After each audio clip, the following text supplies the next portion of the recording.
We are live. I'm just checking on the phone.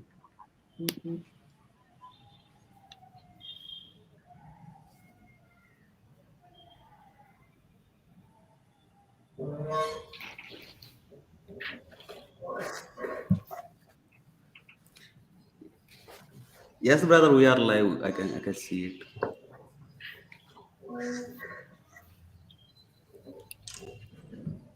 Yes, Ritesh also joined, one of our friend. So, Namaskaram. namaste, Ritesh. So, brother, let us start with your introduction. Oh, start with Naveena, brother, just start okay. his introduction. Say something, then one after the other. We're supposed to start with the Shanti Mantra. I forgot that part. No, we Not just problem. say Ramakrishna Saranam. That's it. It's okay.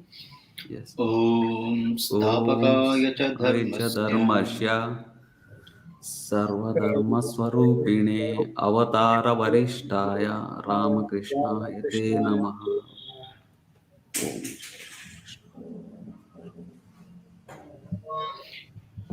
Hello friends, Namaste. We welcome you all to the VivekaVani broadcast of some of the most inspiring stories from people who are inspired by Swami Vivekananda. This will be going on for a month, so daily we'll be catching up at around 8:30 p.m. Myself, Naveena CK, I am one of the admins of the VivekaVani, the page which you are follow on Instagram, YouTube, Facebook also. We have few more pages, but that is our brand.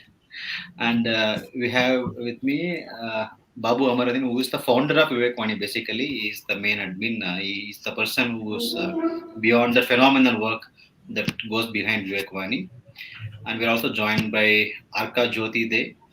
He is a principal, and he is also an admin of the page Visiting Pilgrimages. And they have also a YouTube channel. They come up with some very useful and insightful videos and other social media content. So we also have Ritesh Agarwal with us. Agarwal, yes, Yes, and yes, sir. we welcome you all to this program for Babu to take this forward. Yes, yes. Namaste all. My name is Babu Amarneni. I'm from Andhra Pradesh. I'm initiated disciple of Swami Smarnanandji Maharaj. So we started this program so that we can all discuss in a friendly manner about lives of Holy Trio and Vedanta philosophy. And we try to do it every day so that people also have a platform where they can share their views. Here everyone has a voice. Some of you are watching from Facebook, some of you are watching from YouTube. You also can join the discussion.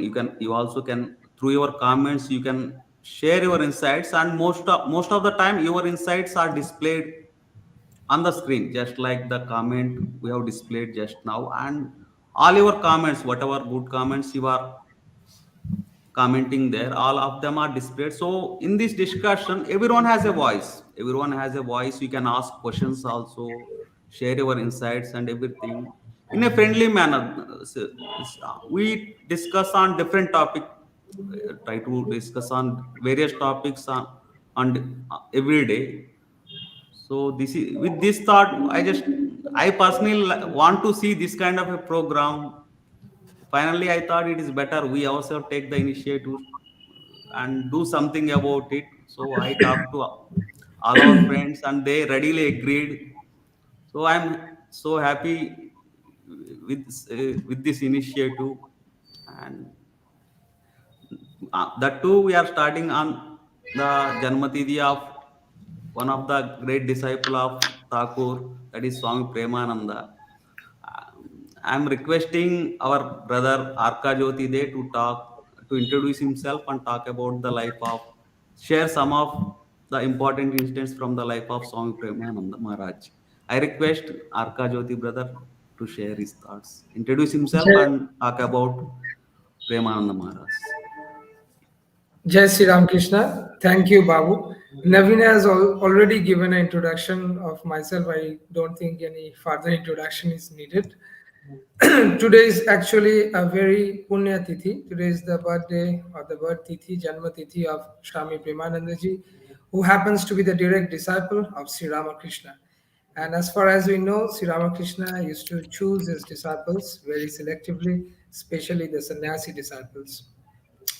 Sri Ramakrishna used to consider Swami Premanandaji as the Ishwara Kotis. So, who are Ishwara Kotis? I think many of us know already. The Ishwara Kotis are those souls who come with avatars and they are ever free. So, they are not bound by the samsaras. Now, to give a small introduction of Swami Premanandaji, I will read a very short history of Swami Premanandaji. Swami Premanandaji was born on 10th of December as Tara Prasanna Ghosh and Matangini Devi's a pious and devoted couple. April 1886 met Sri Ramakrishna for the first time.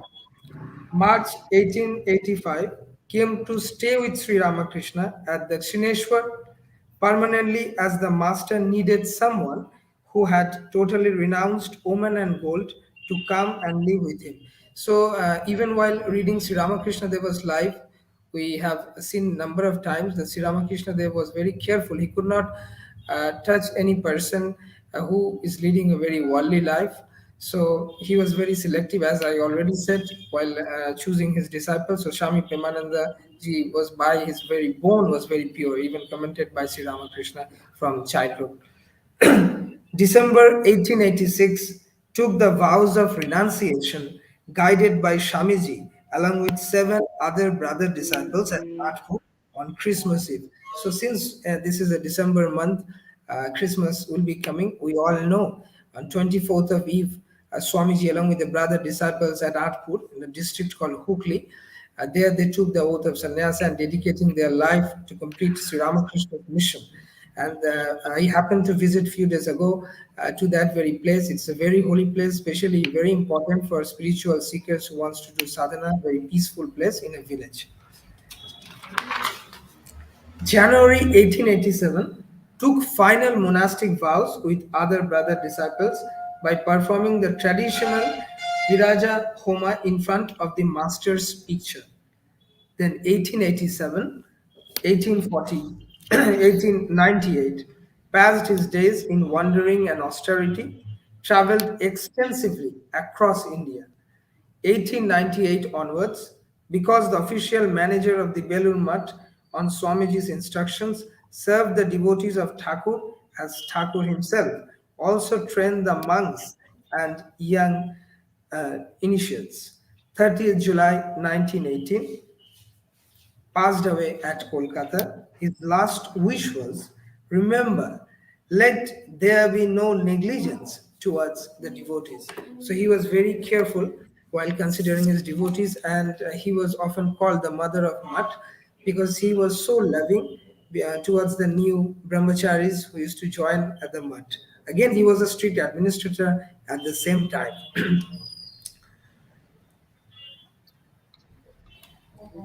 Premanandaji's life, while I was reading, I was going through one important incident that I came through, and I felt very much relevant in today's time in our life, which we often see in our country, unfortunately. That was Swami Premanandaji. When we see, even in the few years back, also, we have noticed in Orthodox Hinduism, especially Hindus consider when they get touched by any other religion, they feel they get outcasted.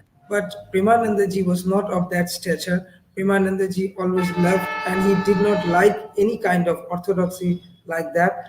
And he often used to say, as Holy Mother used to say, that devotees has no caste, be it from any religion. Devotees has no caste by itself.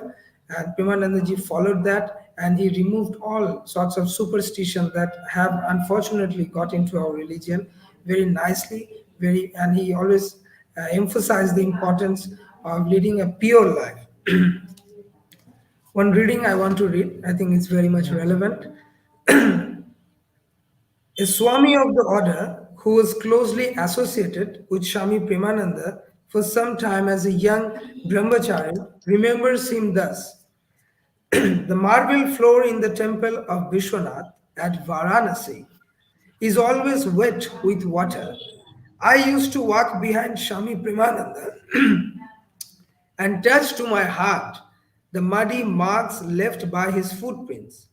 When you have the vision of God, you will then understand what it is like to be in the presence of a God man like Shami Premananda. So you can understand his divine life was very much great. Swami Vivekananda happened to say, Shami Premananda, please go to the east and spread the message of Sri Ramakrishna.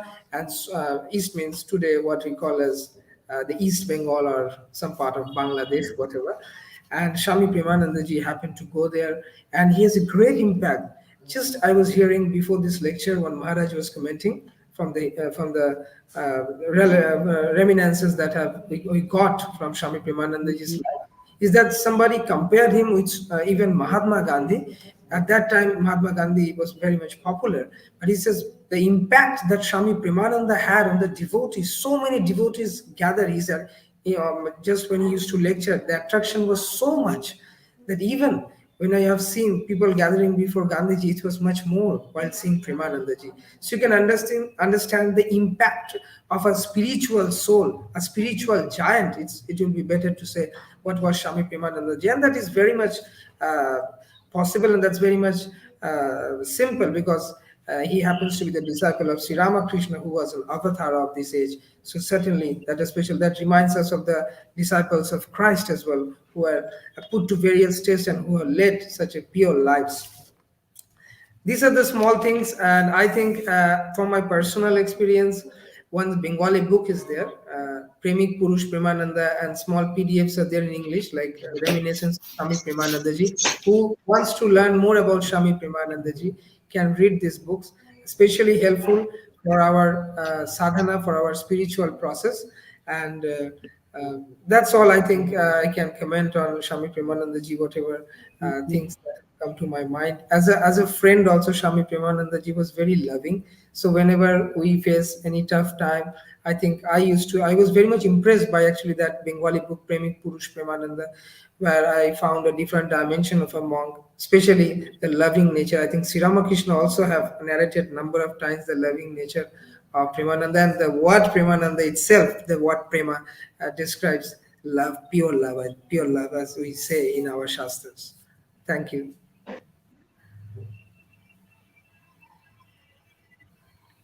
Yeah, Babu.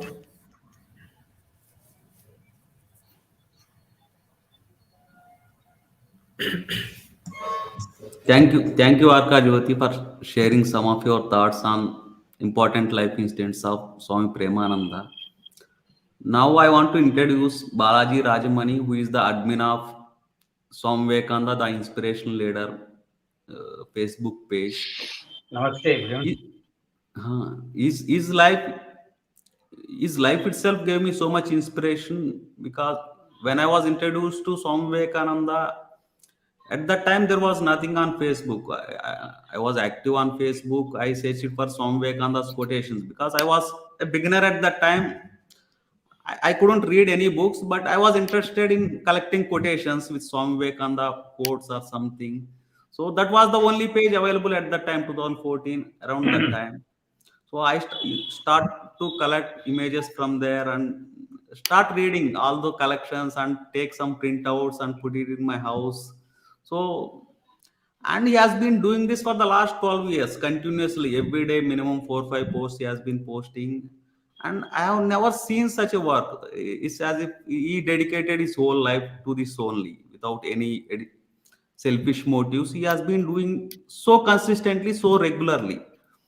There are some other pages, but it is very difficult to maintain the consistency and in a dedicated way. So his life gave me, it's not just the words he shares on his page, but he mostly he practices what he says and he shares on his page. That's why whenever I talk to him, I get immense joy and pleasure with when the words he speaks. It comes directly from his heart. We can feel it the moment he speaks it. We can feel those words because he himself following the words. he's putting on his page and he's talking, and he already conducted so many live sessions and some of the training sessions. He is a guiding light to so many youth online and in real life also. So I'm requesting him to share how his journey started, how his spiritual journey started. So I'm sure his journey or his words will surely inspire many of us here. So I kindly request Balaji Rajamani Thank you, thank you. to And share his Babu, one words. thing, I could not connect my earphones actually.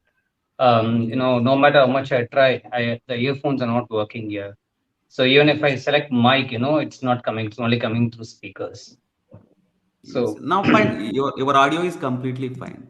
okay, okay. Namaste, everyone. First of all, thank you. And nice meeting you all here. And nice to meet you all. Overall, dedicating their lives to spread the teachings of Swami Vivekananda. Nice to meet you all here. And sometimes Sri Ramakrishna has himself said that the grace actually, as you cannot understand God because how he bestows grace, it's a mystery. God is as the nature of child. Sri Ramakrishna has said that a child will be having some toffees. Someone known to the child will go to the child and say, "Give me some toffee." The child will say, "No, I'm not going to give it to it. I'm not going to give it to you. So I need them." Someone stranger will come in and say, they won't even bother about the child. They will move on. The child will run and say, "Here are the toffees for you. Take them." That's all about the grace. So you can't understand God at all. And even Swamiji and Holy Mother has said the same, that you cannot understand what is the condition of the grace because he has the nature of the child. Someone may beg to him, he may not give. Someone will not even bother. And he will say, "Look, take this grace. You are here for that." And, I belong to the latter category perhaps because, there was a time when I was skeptical of everything. No, I didn't believe in the existence of God because I needed solid proof. Though I was brought up by a great Pandit who served in temple for 40 years, my grandfather. So my father passed away at the age of when I was 5. So it was my grandfather, maternal grandfather, who brought me up. So he served in a Vishnu temple for 40 years, himself being dedicated. He dedicated his life for the service of Lord Vishnu, and he was entirely, dedicated. I saw him only reading books, reading Sanskrit books, and conducting discourses and everything. But I was never ever interested in listening to the discourses or getting involved in his lectures. So I was away because I wanted the solid proof of everything. Being a science student, I was always skeptical. I want a solid proof that there is something. He always says, Hanuman is a Chiranjeevi. Why can't you worship him? I say, if it's Chiranjeevi, he should appear. How would I believe that there exists something which I don't see or I don't feel? There should be some reason for it. This continued till age 20. There was the struggle went on. The struggle went on in life. At the same time, my thirst and my thing was I want direct perception. It's not like I didn't believe in God. I wanted the direct perception, a direct proof that there is some God. So I wanted this direct proof and search everywhere, but I wasn't interested in visiting temples, so I rarely do. But it was in the year when I was in first year of college, my grandfather passed away in an accident, with whom actually argued that the existence of God should be verified. Though he said, he himself had so many experience, but he didn't want to share them. So when he passed away, I had that first time direct experience of some loss, and that grief was hard. Though I had that, we had that argument. It wasn't an argument; it will be a discussion, but still, that moment, someone called me and said there is a Kalibari nearby, Mother Kali temple nearby, and you should visit there because we need some volunteers to serve people. The bhog, the prasad of the temple. It's a Madras Kalibari. It's same as Dakshineshwar Kali temple. The construction will be the same. And actually, the priest will be from Bengal, Kolkata. So the Pandits will be from the Kolkata. So they were there. So I went to a temple just to serve because I wanted some peace of mind after the demise of my grandfather. So I went to the temple and then there was Swami Vivekananda's picture, a large one. And we'll have Sri Ramakrishna's shrine and Shardama's shrine too, along with this, the Rakshakali. So when I Dakshina Kali, Raksha Kali. So when I saw that Ramakrishna's Holy Mother, where while I was serving people, there was some kind of the magnetic pull. And when I saw that Swami Vivekananda image, the pull was so powerful that I wanted to know more about him. Though I knew about him, I thought, there is some power in it. I need to look more into it. That's happened in Mother Kali temple. While this was happening on one end, on the other side, I was being dragged towards that power called Mother Kali. Though I didn't believe in anything, the Pandit will come and say, Mother Kali wants you to be here every day. Will you come here? I don't know. All these are, maybe he's just saying because he wants me to come. But, I couldn't resist going to the temple every day. I had to go there every day. And first time I started turning 10 minutes a day. And then it increased 30 minutes, 40 minutes. And I could not resist the magnetism that came from the temple. And that Swami Vivekananda. I went to Ramakrishna Ahmad bookstore, bought few books and read, and everything synchronized with the situation I was in life. So I was in deep severe confusion. I was in search of something. I didn't know what I was searching for. When I read his books, I got received direct answers that okay, this is a situation. This is how we have to face it. Then I thought, okay, there's something in it. So I got to go for it. So full-fledged, I went to the temple. I would sit before Swami Vivekananda. I don't know meditation, but I'll close my eye and I will sit in meditation. And then at the same time, there was Mother Kali who was pulling me. It was she who directed me towards Swami Vivekananda, though I had no belief in anything. But there, I could not stop believing in because I was blessed with certain experiences all of the sudden and from the temple, and I had no other option, though I was thinking them to be hallucinations, but they were not mere hallucinations. They were some higher calling. I thought there's some higher calling. That Swami Vivekananda is dragging me towards him. There is something in it. One side I was into Mother Kali. It was not she who tested me. It was me who was testing if her presence is real in the temple. I did so many things. I would go sit before a shrine, think something, and say, if you can hear me, you need to give something to eat because I'm hungry. I don't know. People say you are here. People say you can hear me. You can hear prayers. So I won't come for half an hour. So I will think, okay, all these are just they say. But after 30 minutes, the Pandit will come and say, here are the sweets for you. Go have it. Don't have it before the shrine. Go behind the temple, have it and come back. These things continued for many days and then realized, so there is something, beyond our imagination perceptions. That's the first time I started understanding that just disbelieving anything is not good. You got to analyze and then accept it. So then I started, I don't know meditation. I go to Mother Kali every day and say, Mother, I don't know to meditate. So Swami Vivekananda said, he has showed me, I've read that meditation is very important. Why don't you show me how to meditate? I'll go sit behind our shrine in the temple. Nobody will disturb me. I'll close my eye. I don't know. But automatically, the idea will come. I'm neither the body nor the mind. I'm the omnipotent soul. This thought will come. I don't know where this arose from. I will keep focusing on the thought, and it will be like half an hour. When I open my eyes, I will not know where it was. I used to get lost. I will meditate without time and space in that temple. Then there were experiences that I could not, deny at all that there is some higher power, supreme power that works through everything. Then I realized that only path is that let me surrender to her. Let me, surrender my body, mind, and soul to her. And let her take me wherever she wants to. And it went around 6 months, and this struggle between her and me, and Mother Kali and me. So, and there was Sri Ramakrishna shrine. I'd go and sit before the shrine. And Pandit will say, go and pray to him. He is the guru of Sri Ramakrishna. See how he bestows his grace. I did that. And then I'll go to Mother Sharada. I'll pray to her. I'll offer some flowers to her.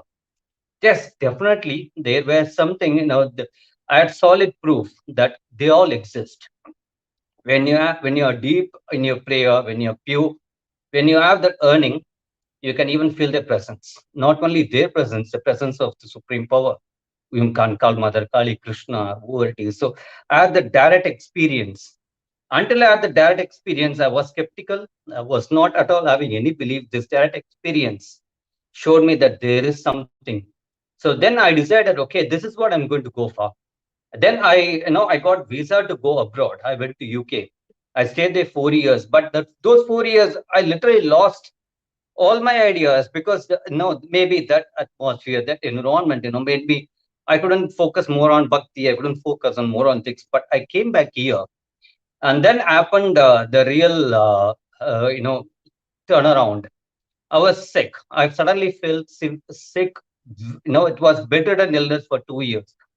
From 2009 to 2011, I was bedridden. It was terrible sickness. I went through hell.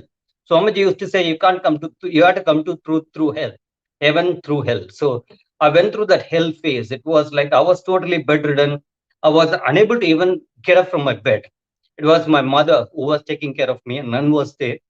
And it was lung totally got collapsed due to something, and the treatments didn't work. And it was 2 years, and I was unable to breathe, and I was unable to walk. And they put me literally, I was bedridden. I wasn't even able to walk for literally 2 years. And then came the climax. I had to get hospitalized in very critical condition. So 3 or 4 hospitals almost denied the admission because I was extremely critical. There was one hospital said, we will try. That night, I remember I felt literally unconscious when I go into the hospital. I thought, this is the last day of mine. So I said to my mom, take care. I think I got to go. No, I fought hard, but I am unable to. But that night, even doctor tried, and the pulse and heart rate literally almost close to zero. I went unconscious. And then it was around 3 a.m. in the morning when I got back the consciousness. Those 3 hours, I didn't know what happened, where I was admitted, nothing. But when I got back the consciousness, and I didn't even realize where I was. My mother came in to see me in the ICU. I asked her where I am. She said, you're in the hospital. That 3 hours turnaround was something that when I got back from that, I survived that. But it was after coming home, things went the other way around. So I literally lost consciousness of the outer world. I lost all the interest in the worldliness. Nothing interested in me anymore. And I decided to take the path of sannyasa and brahmacharya. I can't go to pure sannyasa because my mom, she had to be alone. So I thought I'm going to mentally renounce. I'm going to take the path of brahmacharya. I took the O of brahmacharya. But on those period, since I started, then many things happened, many things happened that I cannot understand. They were beyond the level of senses, super conscious perceptions. Many things happened by themselves. I haven't forced them. I haven't tried for them. That those 3 hours, I don't know what has happened. When I came back, it was literally a different sort of person. I wasn't the person I used to be. So everything changed. The perception changed, and I was able to meditate for an hour without any problem. I can sit in meditation for an hour. Either I close my eyes. Now I meditate 2 hours a day. So I can meditate, and I took the O of brahmacharya, and in fact, I got certain experiences for which I have no explanation at all until now. So I wonder how these experiences happened. And then I started the journey of Swami Vivekananda became my heart and soul. So I literally felt a spirit in my heart, that soul stirring. His words became soul stirring for me. And that became I decided this is going to be the path I'm going to walk in. And then since then I started the pages and started running them. But at the same time, I also believe in one thing: experience is the greatest teacher. I may read all the books of Swami Vivekananda, but 1 second of experience will outweigh all the books you have read. So when I got those direct experiences, then I realized these are not mere teachings. They are out of the heart, the soul of Swami Vivekananda. When you start feeling his soul, you will understand why they said them. You can read his words, but when you start feeling his soul, you'll know the power with which he said that. Even while reading, you feel that fire, but when you feel his soul, right, it's not going to be fire. You know why he said them, and what circumstances he has said them, what he faced. So I've gone through that phase, and then I've decided this is one, and I took the path of brahmacharya because I know there's inherent power. Swamiji always said the powers are in the soul, manifest them. So I decided, I thought I should go deep and I should bring out that power. Once you do that, no one can stop you from conquering. That's Swamiji wanted that. We should conquer the world. That's what he said with our spiritual power. Where does that come from? It comes from the soul. So every day I will meditate with Swamiji around. I'll pray to him. I'll meditate on him. I'll meditate on Sri Ramakrishna. And yes, I do. I did receive subtle guidance many, many times, and I do obey on those words. And until now, I believe if I spend 4 hours in experience and I'll spend 4 hours in service and pages and everything. So I maintain that balance. So my goal right now is about self-realization, not only in persons, but helping others too. So you can't help others until you experience it. That's what Swamiji kept on insisting. So I thought I should go by it and then I should take it to others. So pages are okay, but when you get the direct experience, you are not the same person. You know what it is and you know how the experience will be, though they cannot be explained in words, because the experience that comes from supersensuous perception, you cannot explain in words. You will become silent. When you have felt God, you become silent because no words to explain. If someone has felt God and tried to explain, he can't do it. There won't be any words because it's beyond perception of senses. So I thought, okay, I should take it to others, and I started the pages. And no matter what, how many troubles come, the pages will keep going, and they are going. It is also by God's will. Until now, I tell you, it's like self-surrender is the easiest way to self-realization that I realized. So whatever higher power you believe in, Krishna, Rama, or Mother Kali, or whoever it is, just give your body, mind, and soul, and let that power do whatever it wants to through you. And that power will occupy. Once that power occupies you, you have no way to escape. You can't even hide under the ocean. It will trace you.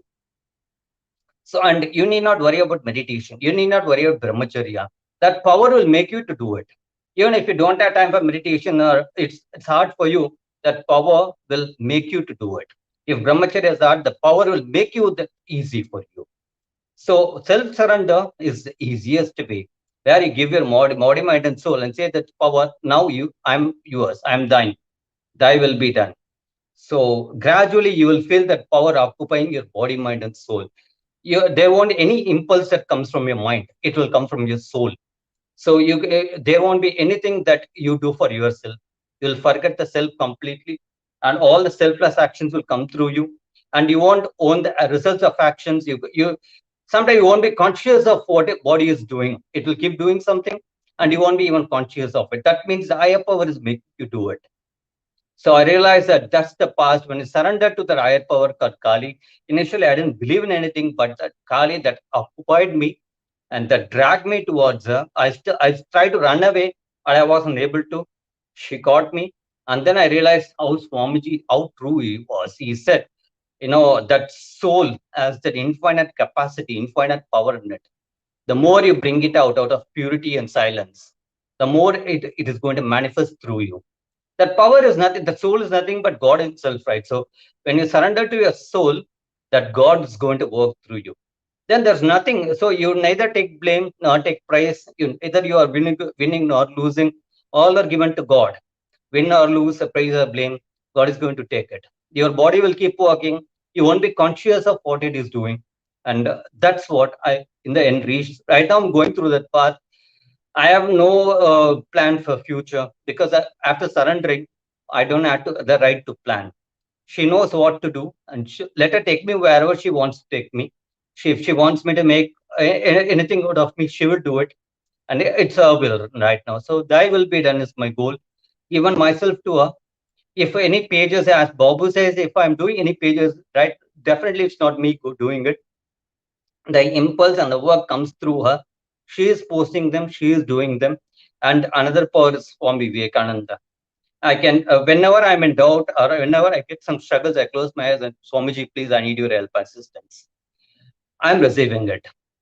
And I can assure you that, yes, still Sri Ramakrishna, Holy Mother, Swamiji are helping every sincere sadhaka in subtle ways. You will receive their blessings and guidance if you are pure and sincere in your path, and if you struggle. They will come to you They will guide you in any possible way, and you will see the signs coming from them that you are on the right track or not, and they will guide you. They will take you by hand. They will take you to the other shore very easily. So Swamiji said, "Work unto death. I'm with you, and I gone. My spirit will work with you." They are not mere words. I personally experience. He has said that, and he's still keeping his words. His spirit is working with us. In subtle ways it works, and sometimes, if you are sincere, you can really feel the guidance directly coming from him. He will direct you, even if you are suddenly deviating. He will come, hold you by hand, and say, "No, go straight. Don't deviate." So this will happen if you have that firm faith in him, and if you surrender to him, he will take you by hand, and all struggles he will remove for you, and he will help you with self-realization. Thank you. Any questions? Thank you, Babu, and thank you, everybody.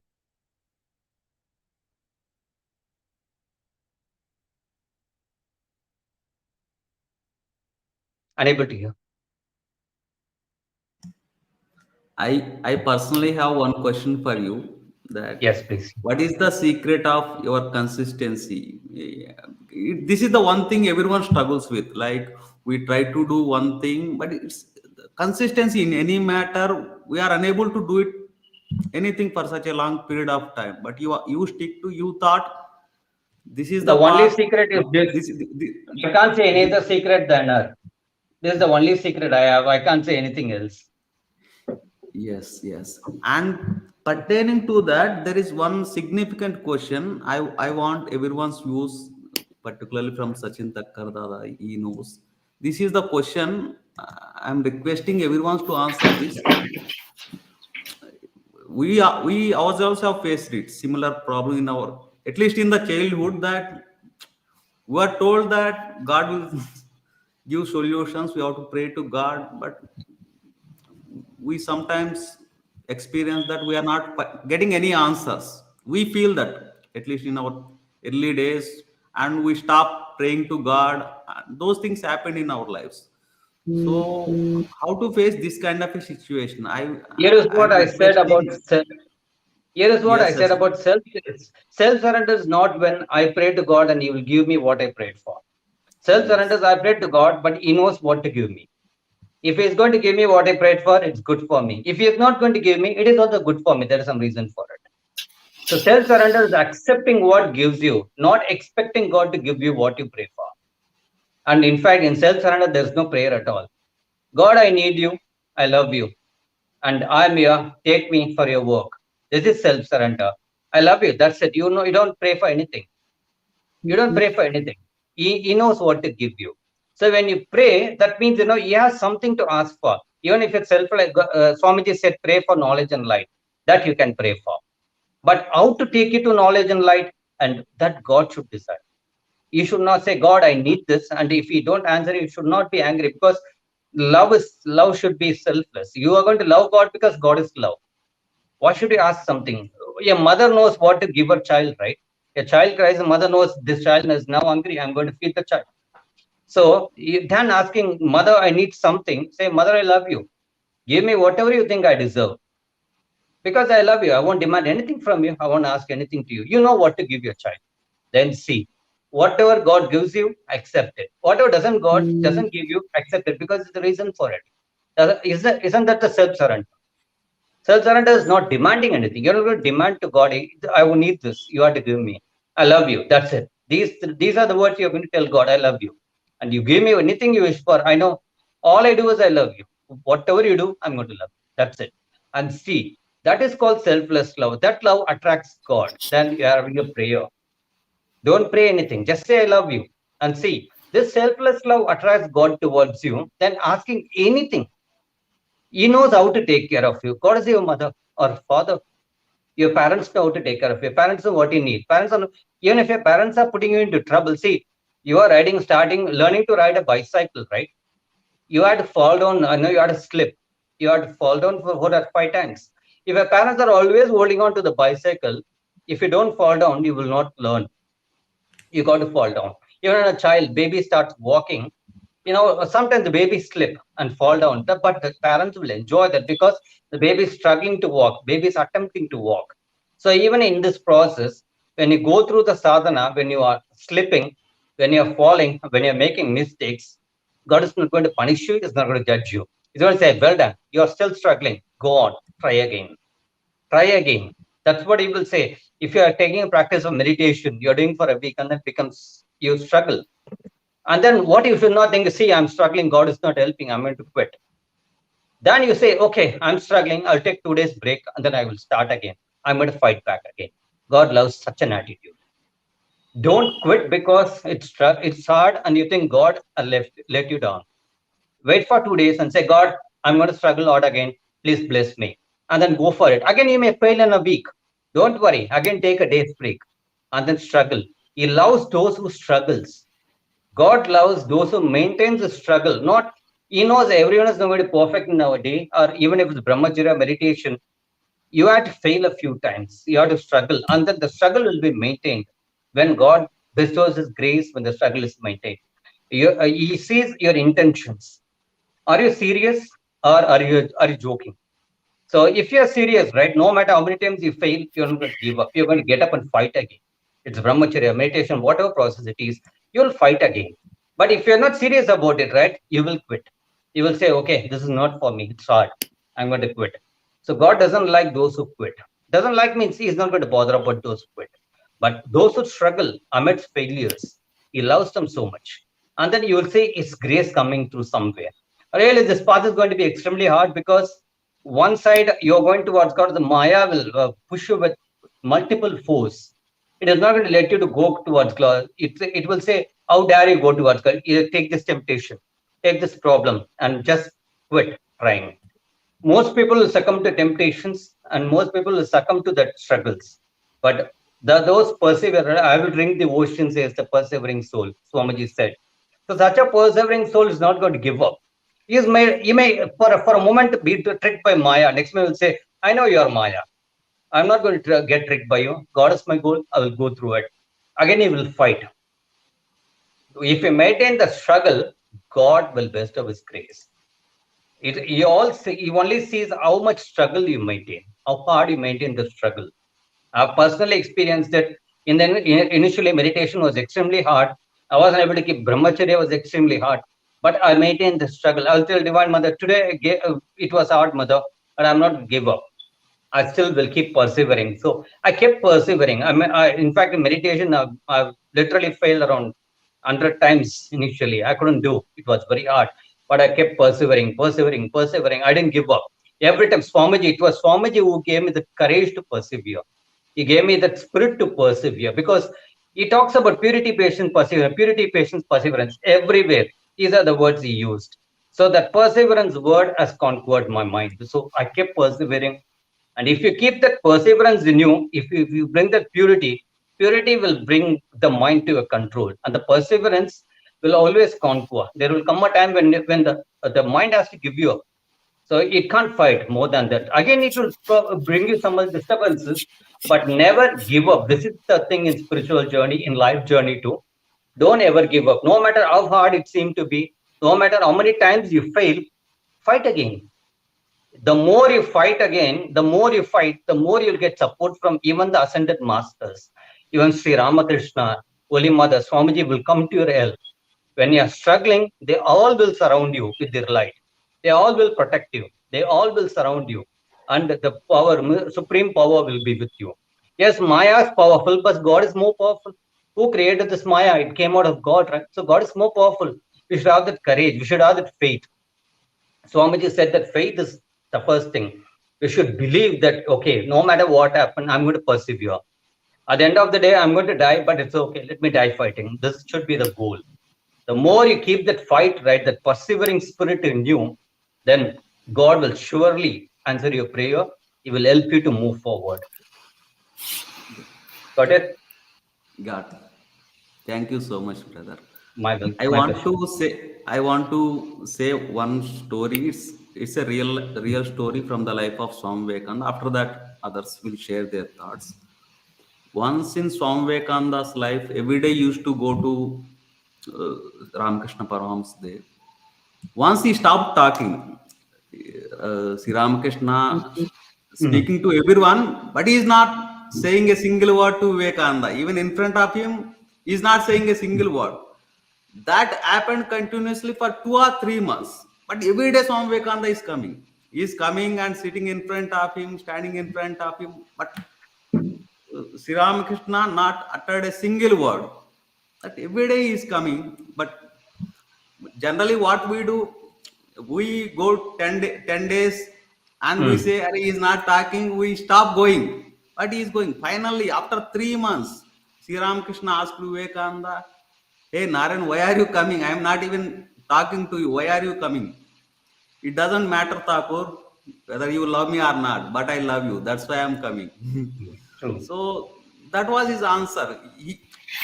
God didn't answer even a devotee like Swami Vivekananda. He tested him. He tested all his qualities, whether he loves me in all conditions or not. Definitely. So it is not fair for us to say we prayed to God for 10 days or 20 days. We should not Just look love. for those quick. We should not God, look for those. We should not with look for God, those quick just love. results. Yes. Just In love. Bhagavad Love. Gita, That's it. in Bhagavad Gita and everywhere, Lord said, a devotee of God never comes to a bad end. So we got to have the faith in those words. Of course, those painful moments will always be there. But if you have the faith in it, at least we can save ourselves from those mental reactions. Of course, the karma will always hit us. The bad things we have done, it is like the rain. We can't stop the rain. But if you have an umbrella, we can at least protect ourselves. Our faith in God, living in holy company, and reading good books, these are like the umbrella. We can't stop that bad karma, but these things at least give us some relief and protect us from the past reactions, and it gives us the ability to choose the right path with a calm mind. So this is my thought. I request others also to share. Sachin Thakkar, Yeah. on this Namaskar. exact question. Yeah.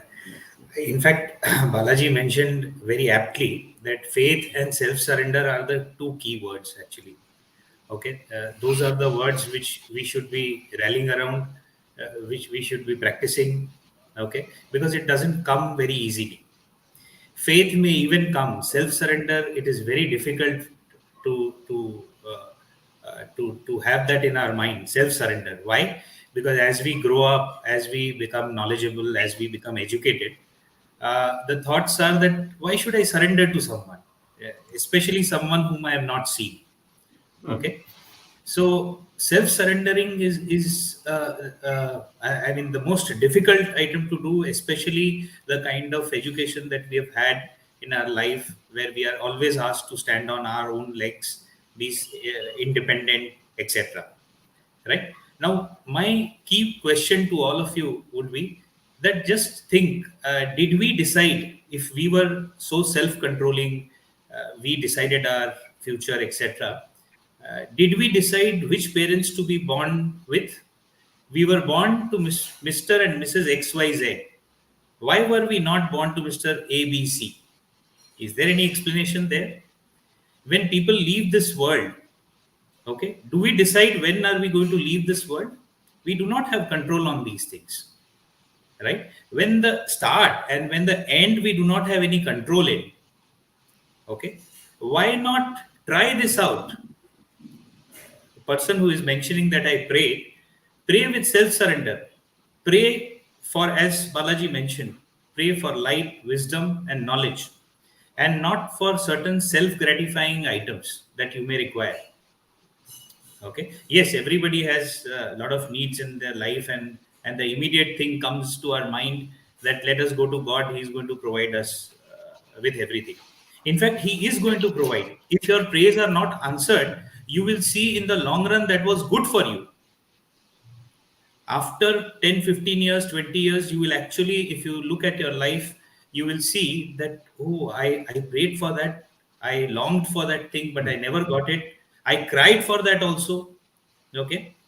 But at the end of the day, you will see whatever you got throughout your life was a blessing in disguise, and it was a kind of guidance that was coming from God. Now, you would say you've been doing it for some time, but it is not happening, maybe for years now. So please follow that Balaji's advice. Have faith and have self-surrender. Okay, that was my thought on this.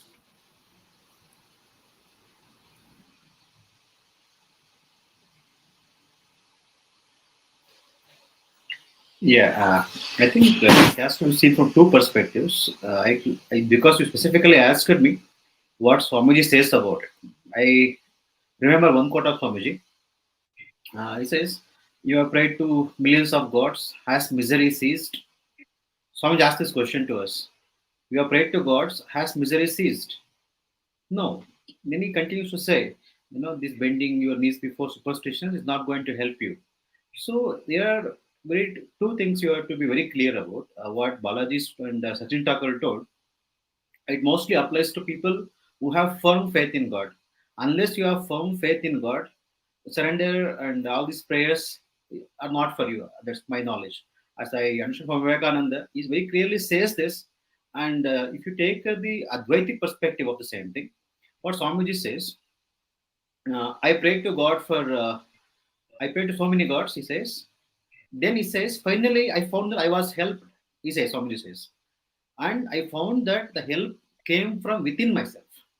So here you're looking at a subjective side of it. So basically, whenever we talk of God, we simply talk of God because Guru Maharaj says, we have heard about God by the grandparents, parents. There, as Balaji rightly spoke in his talk, he clearly mentioned what experience do you have. So simply taking the name of God without any faith behind it is really not going to help us. So that's why Swamiji always said, first play football, become strong, then you'll understand Gita better. And Ranganathananda used to say, first you should have something to surrender, build an ego. In the sense, do something, have some knowledge, have some wealth. First become something, then surrender to God. So if you have nothing to surrender, you have no perception of God, no conception of God, what you're going to surrender, what you're going to pray for, you have no faith. So Swamiji says, first believe in yourself, then believe in God. So start from your own self. How much strong are you? How do you think you're standing on your own faith? Do you feel that strength? These things are very, very critical, and you must ask these questions to yourself very clearly. So many a times for us, God is simply an idea. A being will answer our prayers, whatever it be. As Sachin Thakkar said, it's good that God doesn't answer our prayers sometimes. The same thing when Swamiji used to say in Mysore Ashrama, Nityastananji Maharaj, he used to say, it is good sometimes God doesn't answer our prayers because not all prayers are very, really good. So if it's unselfishness, knowledge, devotion, all those things, yes, it's good to pray for. We should pray for it. Every other prayer is selfish, Swami Vivekananda used to say. And if it's answered or not answered, it doesn't really matter because that's not something very important for us. So what is very important for us is that evolution, that knowledge, that devotion, those are essential for us, and those things alone will make our lives more meaningful. So be clear about his understanding of this. What is your conception of God? And if you really have no conception of God, first you become strong, play football, as Swami Vivekananda used to say, go to the world, struggle. When you go through all these things, then that faith in God will be strengthened. But if you have faith in God, as this learned people already said, told you, you should have patience because it's tough. Life is tough. There is no escape from this life. We have to face whatever it is. The reality stares on our face every moment of our life. So there's no escape from this. So you be strong, take that, do whatever you can, but make sure that you are struggling. That's the key thing we have to struggle with. There's Dvaita or Advaita, whatever path you take, you make sure that you struggle. So through struggle, somebody says growth comes. Through struggle, we become really strong. Yeah, that is my answer to this.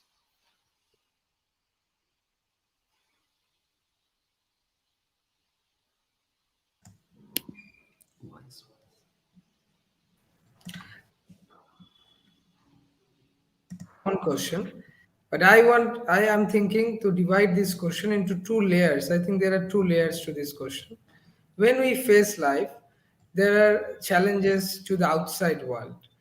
So I want to share a story which is very relevant in this regard. That when we faced sometimes back, few years back, the Naxalites, in the age of Naxalites, I happened to listen a story when they also attacked the Ramakrishna Mission Center, especially in Bengal. and everybody was worried. Uh, Doors were broken down, but who happened to be the president of that center, he was not at all worried about it. Suddenly worried about the things happening, but on his personal level, he was not worried. As far as we worldly people are, we get tensed up in anything that happens to our life or in our surrounding. And somebody asked that, Maharaj, are you not worried? Maybe the center will close down, and it is a center which has been running with such name, and such a big danger has fallen. And he said, I don't think we have to think about it. It is the institute of Sri Ramakrishna. He will see whatever he has decided. We are just players. We will be doing our role. We do not have to worry. Now, from this story, maybe we are not sannyasi in the householders, but even in the working place, whatever situation we face, we have to understand not just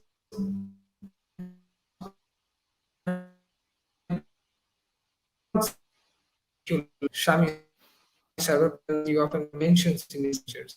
So that work, what I am doing, is also holy, and where I am working is also the holiest place. If we consider that in mind, so there is no trouble as far as the world is concerned. Whatever is happening, it is the God has made this world, so God will decide. I will just work out. So in that way, I will be at peace. And when I am at peace, whatever thing I will do beautiful, peaceful. I think Ramakrishna Mission monks set that example very tight, especially in the Battle of Independence. You have seen when people used to join, every day used to crashes happen, but they served the countrymen as Swamiji wanted, but on a different level. And that, I think, recognized even by today. I was hearing a few days ago a very renowned doctor. He was mentioning that Swami Vivekananda at that point of time, when the independence movement were boys were joining in to fight against the Britishers, Swamiji was thinking of a hospital at that period, when how many Indians were reading medical at that point of time. And he said to Kalyananandaji that, please go to Haridwar. I have seen people suffering there, the sadhus suffering there. Can you serve them? At that point of time, a Bengali thinking of not a kind of entrepreneur, but thinking such huge level thought at that point of time when we were slaves under the Britishers, is actually the way that Swamiji was showing. And this is from the outside way as the question was framed. So I think if we see from the outside perspective, if we see that is as God's work, so there is no trouble, there is no problem. We will be doing our work, that is enough. At least we will be at peace, and whatever we do will be peaceful thing. Automatically that will bring peace to the others in the society. Now, from the second perspective, I think that is what the who has questioned that very particular thing. I think he or she is relating to his or her personal life. That is where I think we have to think that we go through many challenges like that, and that happens in our life. But if we think on a deeper level that we are Sri Ramakrishna's Deva's children, we are working for his cause, as the monks believe that we are working for Ramakrishna mission that Ramakrishna set for us. I think on our personal level that all those challenges come, I think it will appear very small. When you see the cause that Swamiji set the target, that we have to move to the every villagers, we have to bring them the education, the essence of the religion. When we read those words, then we think, wow, what problem? What is happening in my damn life? I should not think about it. My life is very simple and very, very insignificant. So what's happening in my life should not trouble me, because I have a larger target to move. So these things that what's happening to me comes from a very selfish interest, that I am somebody, so my life is happening like this. And then we too much concentrate on this karma and all these aspects, then automatically things gets confused. But if we think we have a mission of Swami Vivekananda to complete, then I think in our personal level we are not worried at all, because Swamiji's work is huge, and what is happening on my personal level at every minute. So there is trouble coming every minute. I think all of us experience that. So when we have a bigger target, like if you see Sister Nivedita's life, how many troubles she has to face at that point of time when Swamiji brought her to Kolkata. At that point of time, she faced a lot of struggle, even beating as well. and the society did not welcome her. Though Sharda Devi had given a beautiful welcome, and she told, "You belong to this country, my daughter." So actually, we have to be very careful when we are too much embarrassed, or we are too much confused, we are too much depressed with ourselves. Then I think we have to think that I am not thinking about the world, I am thinking myself of this body and mind, which is actually not the reality. Rather, I have a big mission to complete as a follower of Swamiji. When I read Swami Vivekananda's life, I believe that along with spiritual dimension on personal level, I have to serve my countrymen, not only country, to the whole world, because as Swamiji says to Sister Nivedita, the world is burning under misery. Can you sleep? These are the key statements which makes our life strong. And if we just remember these statements, I don't think this on personal level, what's happening, that is going to bother us anyway. Thank you.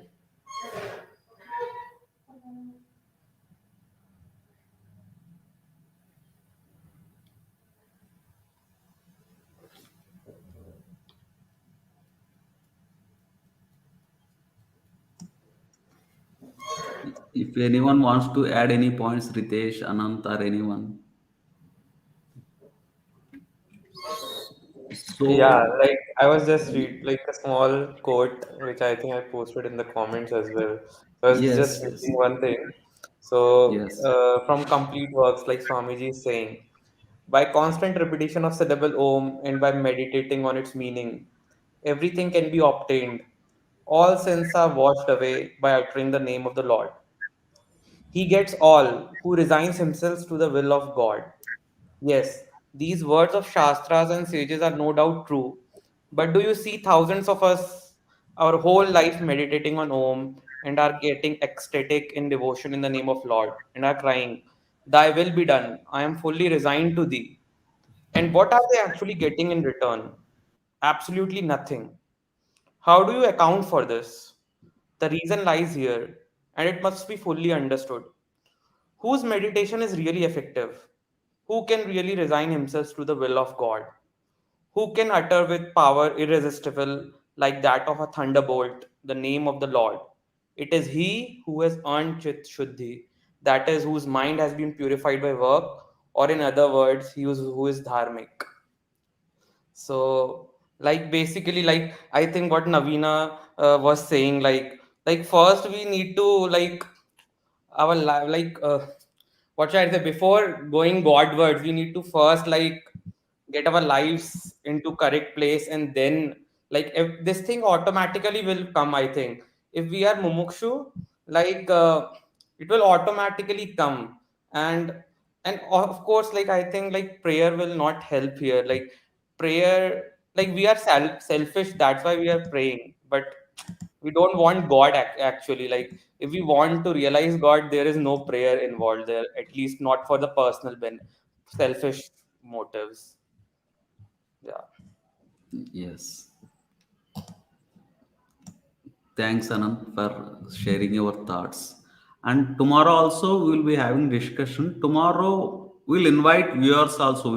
We are watching from YouTube and Facebook, so that they can come in live and share their thoughts on also. Tomorrow we'll be mostly discussing on this topic, Swami Vivekananda, the friend of all. Why we feel he is the friend of all. Personally, I feel whenever I'm in trouble, whenever I'm looking for some solution, that solution is there in his teachings. I always find, that's why I always feel he is my friend. He is my friend and everything. So everyone has some kind of connection. Everyone feels Swami Vivekananda is his friend in some way or the other. Why we feel Swami Vivekananda is our friend? And one of some incidents, when I even think about them, it gives me goosebumps. Like in one incident, Swami Vivekananda carries the shoes of his disciples, Swami Sadananda, on his head.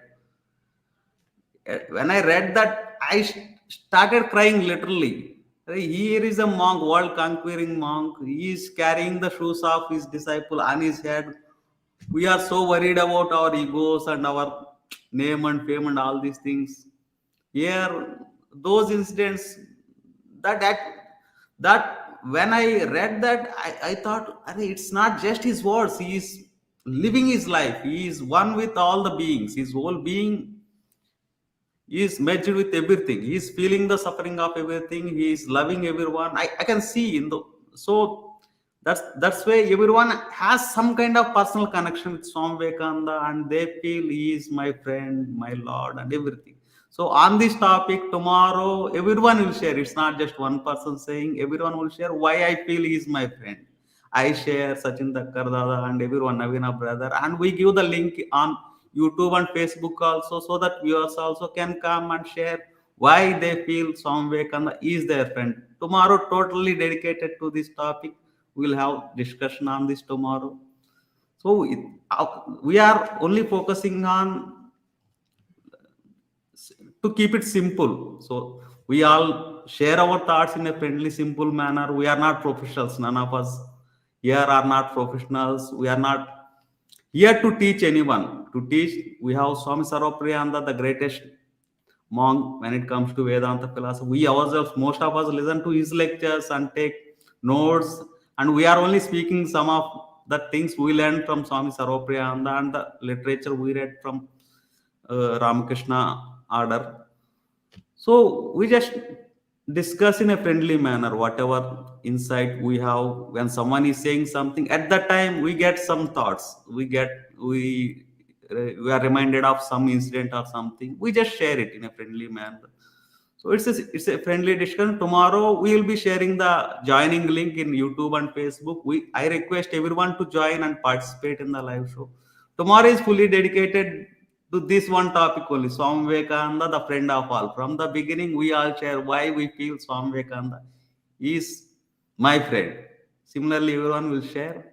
I request Naveena brother to have a concluding word.